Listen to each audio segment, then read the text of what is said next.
आप सबको मेरा प्यार भरा नमस्कार। डिस्कवरी ऑफ स्पिरिचुअल इंडिया के इस कार्यक्रम में मैं आपको स्वागत करता हूं। ये कार्यक्रम हम वृंदावन के पावन धरती से कर रहे हैं। ये वही धरती है जहां पर 5200 साल पहले भगवान श्री कृष्ण ने जन्म लिया। यहाँ पर इस धरती को पावन किया, पवित्र किया और आज भी इस धरती की बहुत बड़ी महिमा है। हम इस वक्त मौजूद है एक ऐसे आश्रम से जिस आश्रम से लाखों लोगों को मार्गदर्शन मिला, आशीर्वाद प्राप्त हुआ। ये आश्रम है श्री सर्वेश्वर गीता मंदिर और मेरे साथ इस कार्यक्रम में जुड़ चुके हैं आज के महापुरुष महंत सनत कुमार शरण जी। मैं महंत जी का बहुत बहुत अभिनंदन करता हूं, स्वागत करता हूं। महंत जी वृंदावन के पावन धरती से इस कार्यक्रम को मेरे साथ करने जा रहे हैं। मैं आपको प्रणाम करता हूं और स्वागत करता हूं। शुभकामना आपके लिए। महाराज जी, कार्यक्रम को आगे बढ़ाने से पहले मन में यही जिज्ञासा है कि जो सर्वेश्वर गीता मंदिर है, यहाँ का इतिहास क्या रहा है? गद्दी पर कौन कौन से संतों ने यहाँ पर शोभा बढ़ाई है गद्दी की, और यहाँ पर किस तरीके की एक्टिविटीज़ होती है महाराज जी?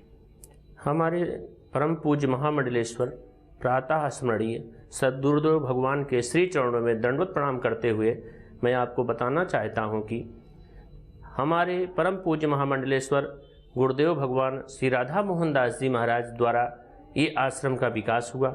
उसके पहले उनके सद्गुरुदेव भगवान बहुत ही सिद्ध संत हुए जिनका नाम पूज्य श्री प्रातः स्मरणीय राधा सर्वेश्वर शरण जी था जी।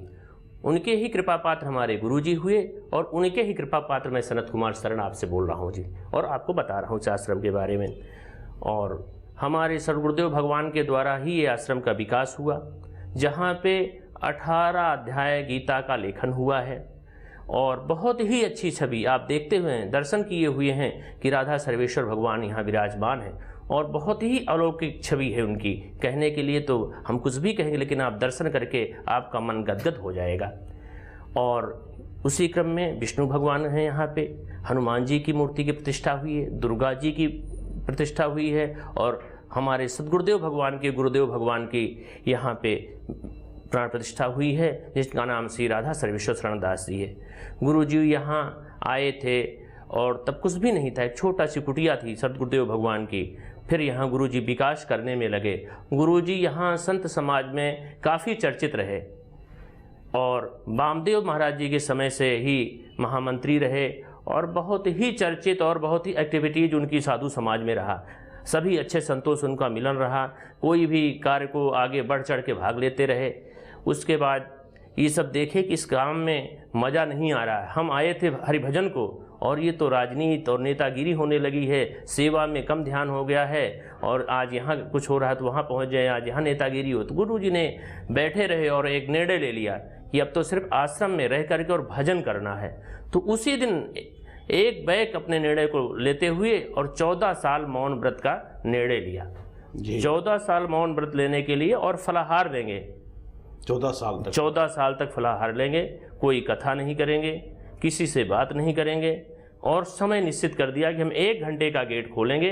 जो भी अगर कोई किसी प्रकार की समस्या है या भगत हमसे मिलना चाहता है या आश्रम के किसी प्रकार की चर्चा करनी है तो 1 घंटे के अंदर हम लिख करके बताएंगे और वो बोलेंगे कुछ नहीं। उस 14 साल मौन व्रत में उसके साथ साथ ही काष्ठ मौन का नियम लिए। काष्ठ माने एक लकड़ी जैसे पड़े रहना, तो बीच में हर साल 1-1 महीने का काष्ठ मौन लेते थे जी। उस काष्ठ मौन में किसी से मिलना जुलना बंद हो जाता था, गेट बंद रहता था, 1-1 महीना दर्शन नहीं देते थे।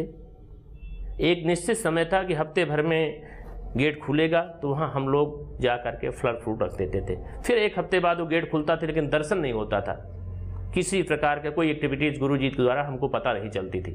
तो ऐसे हर साल 14 साल उनका निरंतर चलता रहा।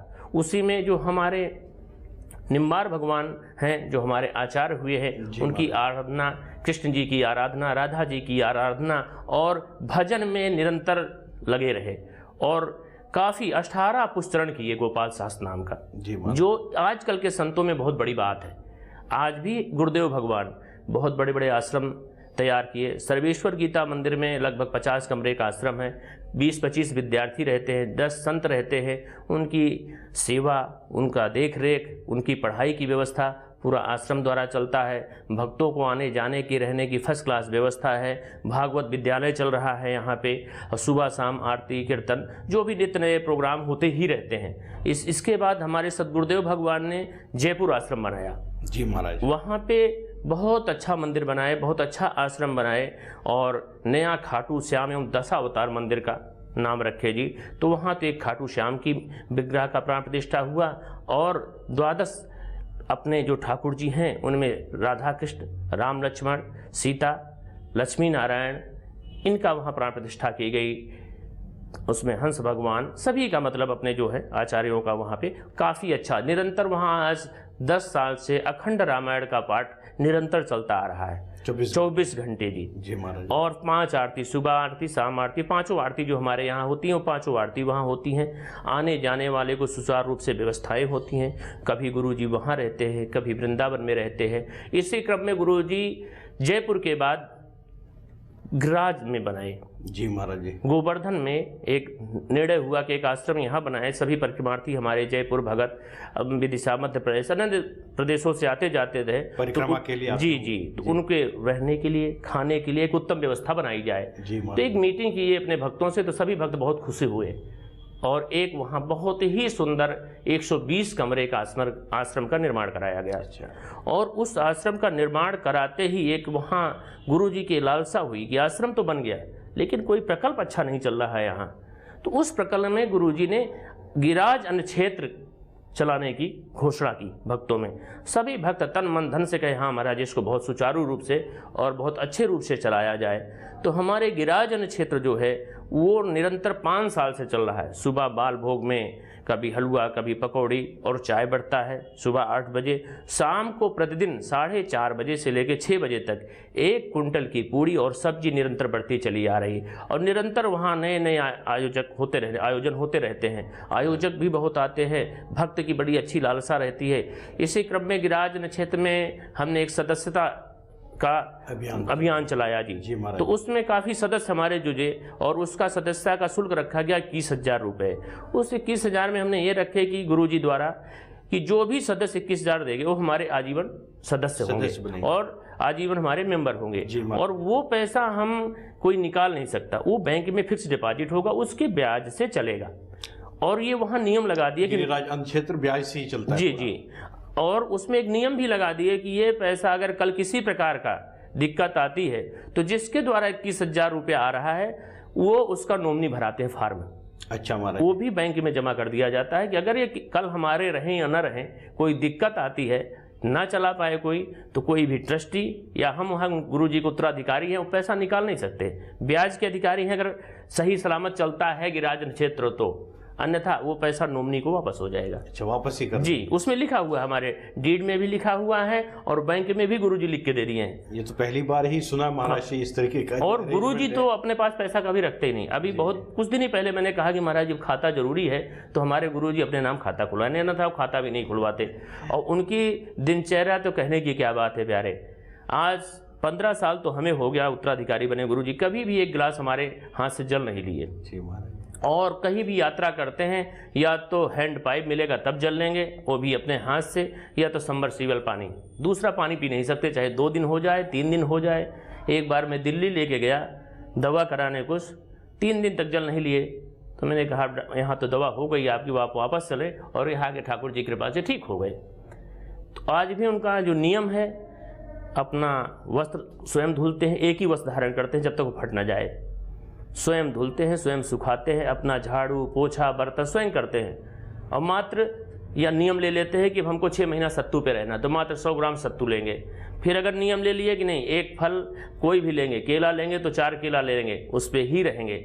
और दृढ़ संकल्प इतना है, कभी पीछे मुड़ के नहीं देखते जी, बहुत ही तेज। और भजन में इतना लीन रहते हैं, स्वाध्याय और भजन। आज भी 8-8 घंटे स्वाध्याय और भजन करते हैं जी। कभी भी आप उनके कमरे के पास जाएंगे तो स्वाध्याय करते ही नजर आएंगे। रात में एक आसन पे आज भी 8 घंटा बैठते हैं। और गोपाल पाठ का तो उसका पुष्करण कहने की क्या बात, 18 पुष्करण एक स्थान पे बैठ करके बहुत ही वही कृपा है गुरु जी की। आज जहाँ भी गुरु जी जो भी करना चाहते हैं सेवा, उनके प्रकल्प बहुत अच्छे से चल रहे हैं। उसके बाद गुरु जी एक झांसी आश्रम बनाए, वहाँ भी 5 साल से अखंड रामायण का पाठ निरंतर चल रहा है जी, 24 घंटे अखंड दीपक चल रहा है। जयपुर में अखंड पाठ और रामायण चल रहा है, अखंड दीपक चल रहा है जी। और वृंदावन में पाठ नहीं चल रहा है, लेकिन यहाँ भी बाल भोग सुबह बढ़ता है। बच्चों की व्यवस्था की गई है पढ़ाने के लिए, उनके खर्चे के लिए, उनकी दवा के लिए, उनके कपड़े के लिए। ये व्यवस्थाएं बहुत सुचारू रूप से गुरु जी का प्रकल्प चल रहा है। फिर अभी कुछ दिन पहले, 1 साल पहले विचार आया कि अपना एक आश्रम अयोध्या में नहीं है, वो भी संतों की एक बहुत बड़ी धर्मनगरी है, तो वहाँ भी एक आश्रम का निर्माण कराया जाए जी। तो वहाँ भी एक आश्रम का निर्माण करने के लिए जगह ले ली गई है और वहाँ नींव पूजन हो गया है। उसमें काफ़ी संत आए वहाँ पे, और दिशा चैनल के माध्यम से तो काफ़ी प्रचार प्रसार हुआ वहाँ का। वहाँ भी कथा गुरु जी की 151 भागवत हुई पूरे इंडिया में। क्या विदेश से फ़ोन आया कि बहुत अच्छी कथा चल रही है गुरु जी की, और आश्रम का निर्माण होगा तो हम लोग भी सहयोग करेंगे। काफ़ी लोग हमारे गिरिराजन फिर तन मन धन से समर्पित हैं, और जो भी भक्त आना चाहें, वृंदावन गोवर्धन फर्स्ट क्लास रहने की व्यवस्था गुरु जी ने बनाया है, खाने की व्यवस्था बनाया है, निःशुल्क व्यवस्था बनाई गई है। उसके बाद जो भक्त आते हैं श्रद्धा से जो देना चाहते हैं वो देते हैं, नहीं देना चाहें तो कोई दिक्कत नहीं है, प्रेम से आएँ और प्रेम से रहें। और इस वृंदावन धाम की तो कहने क्या है प्यारे, इस रज की जो महिमा है उसके बारे में तो कुछ कहा नहीं जाता। आप बाहर से कहीं भी आए और इस रज में पैर जब रखते हैं तो एक अलौकिक छवि और एक चेतनता आ जाती है। महाराज जी, आपने अभी वर्णन में राधा सर्वेश्वर मंदिर का आपने वर्णन किया, तो हमने तो अभी जो सुना है वो तो राधा कृष्ण के मंदिर होते हैं महाराज श्री। राधा सर्वेश्वर मंदिर तो हमने पहली बार सुना है, तो क्या महिमा है हमारे ठाकुर जी का? जो है हमारे यहाँ जो हमारे आचार्य हुए निम्बार्क भगवान जी, उनके द्वारा जो शालिक राम जी हैं जी महाराज, शालिक राम जी का ही नाम सर्वेश्वर भगवान है। शालिग्राम, हाँ, मूल रूप से उनका नाम सर्वेश्वर हमारे यहाँ। ये भी भगवान श्री कृष्ण के अवतार हैं जी, निम्बार्क। हाँ जी, उन्हीं के अवतार हैं। और उनके द्वारा हंस भगवान के द्वारा उनको सर्वेश्वर भगवान मिले थे, शालिग्राम जी मिले थे जी। वो शालिग्राम जी हमारे यहाँ हंस भगवान के बाद पूरा हमारी पीढ़ी दर पीढ़ी चलाया। आज भी हमारे आचार्य हैं सलेमाबाद में, उनके पास भी वही शालिग्राम जी भगवान है और उनकी वो निरंतर सेवा करते हैं। हमारे यहाँ मुख्य रूप से शालिग्राम भगवान की ही सेवा होती है और उनका नाम सर्वेश्वर भगवान है। तो जो सर्वेश्वर हैं वो कृपालु है, वही कृष्ण है, वही राधा है हमारे लिए जी महाराज। तो वो हमारा जो मंदिर है उसका इसलिए राधा सर्वेश्वर नाम रखा गया जी। और कृष्ण जो है वो तो अलौकिक है, उनके कितने नाम हैं, कुछ भी रख सकते हैं जी। तो जो हमारे यहाँ हमारे ठाकुर जी हैं उनका नाम श्री राधा सर्वेश्वर है। तो अभी तक महाराज श्री ने बहुत ही अच्छा वर्णन किया आश्रम के बारे में। उन्होंने बताया जो सर्वेश्वर गीता मंदिर का ये आश्रम है, महाराज श्री उनके बारे में उन्होंने उनकी महिमा गुणगान उन्होंने कहा।